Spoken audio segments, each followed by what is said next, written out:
Hey yo, what's up everyone? It's your boy Crisp Purpose back at it again with another Gems of War Viability Ranking. Alright, so we did get this new troop right here, which is the Ancestor Brodir, however you say it. This new troop is the glory troop for the week. So I'm going to be going over this in the Viability Ranking series, taking a look at it in the 5 different ways in which we usually do, which is speed, spell usefulness, immunities / reductions, along with typing, and mana, color, and cost. Then we're going to be putting it into a team, using it, and afterwards we're going to be giving it a rank. Alright, so let's look at this in the first category, which is speed. So this troop here, based on the traits, it does have fast.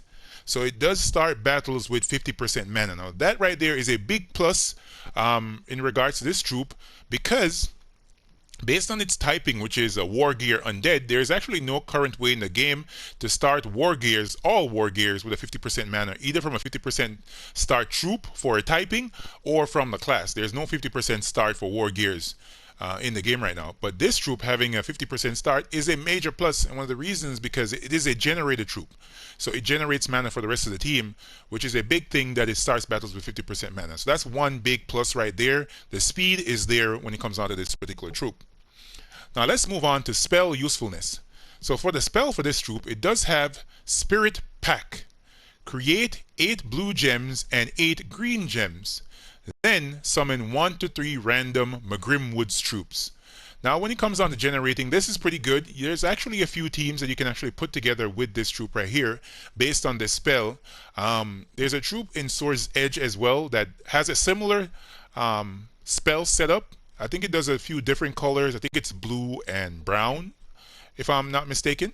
But that troop doesn't have a 50% start. So this troop right here has a plus in that regards. This particular generator color that is putting on the board, the only difference is I'm going to go into that going forward. There's something regarding the troop's mana color. Now let's look at the troop's immunities / reductions. Now if we pop over here, it does have the standard trait of Undying, which is immune to poison, disease, lycanthropy, and deathmark, but it doesn't have any reductions to skull damage. But having immunity to lycanthropy and deathmark can be pretty good, because there are some kingdoms as well as some team compositions which the main focus of those teams is to deathmark you or to poison you, and this right here cannot get any of those status effects placed on it unless it is cursed. So that is a major bonus for this troop right here. Now let's look at the troop typing. Now this troop right here is an undead war gear. As I said before, there's no current way to start war gears with a 50% start. So it's one of the weaker typings within the game in that respects, as well as many war gear troops aren't the most powerful. Some of them are very gimmicky. So it's good to see a war gear troop here that has some, usefulness in overall the current state of the game. Now undeads, of course, are some of the most powerful troops. There's several undead troops that are very useful, and this one is going to be going to that useful category as well because of the troop spell as well as the traits. Now let's look at the final category, which is the mana, color, and cost. Now here is where there's a problem with this troop. I wish that it took in one of the colors from the spell, because as you can see in the spell right here, it does create blue and green, and the mana colors that it has, there's no blue and green there. So that's a downside when it comes out to this. It's using purple and yellow.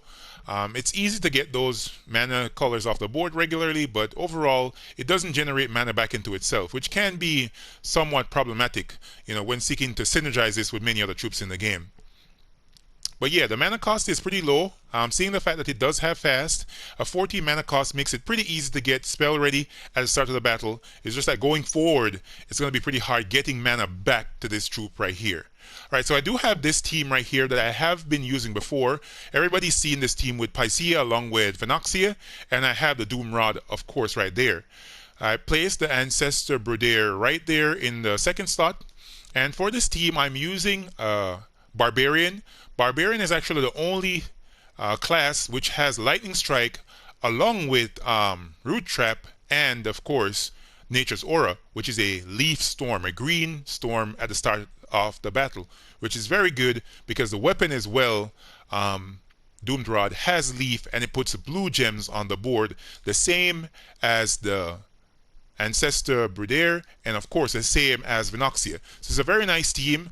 Of course, Pycea is going to be destroying all those green gems and creating blue gems equal to the number of green gems that it destroyed. So a lot of blue and green is going to be on the board. Hopefully I get a lot of gem matches so that to power up my team after I've cast this first troop right here.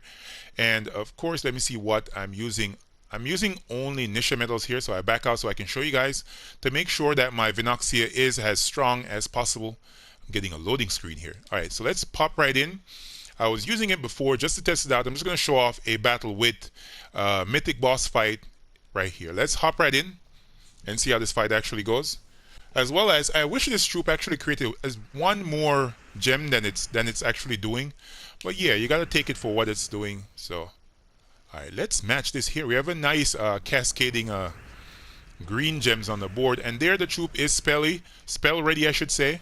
And I cast my Venoxia. Let's see what else we can get done here. And let's cast our Pycea. Got a Devour.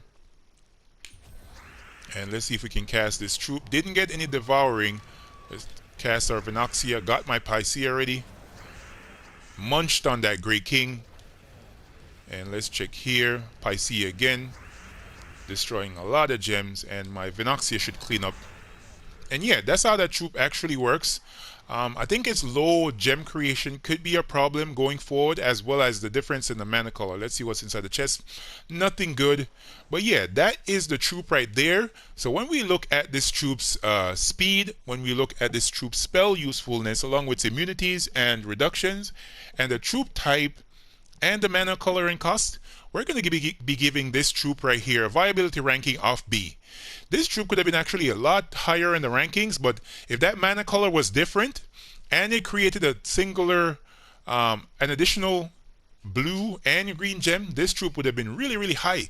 Being the fact that as well that it does have resummons in its spell, that's a major +2. But yeah, the viability ranking for this one is a B, and that's it for now.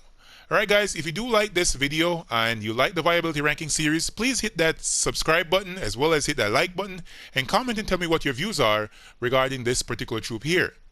Alright guys, I'll catch you in the next one. Peace.